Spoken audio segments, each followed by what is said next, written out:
1,000 meters is the distance. Anytime now, race number 1.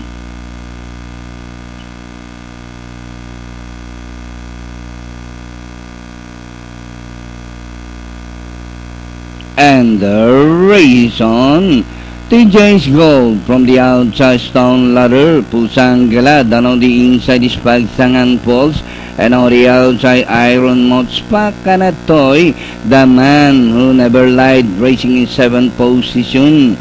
And inside the last 700, TJ's Gold by the stone ladder. Pagsangan Falls, Pusang Gala is racing in 4th. Pakanatoy, Iron Monk, the man who never lied, still running in 7th position as they race the last 450. TJ's Gold by the stone ladder, and on the outside Pagsangan Falls, Pusang Gala racing on the outside. TJ's Gold on the outside, stone ladder by the Pusang Gala is on the outside. TJ's Gold, Pusang Gala on the outside. TJ's Gold, Pusang Gala on the further outside. And finally, it's TJ's Gold, Pusang Gala. Stone ladder 1, Pagsangan Falls, Pakanatoy, Iron Monk.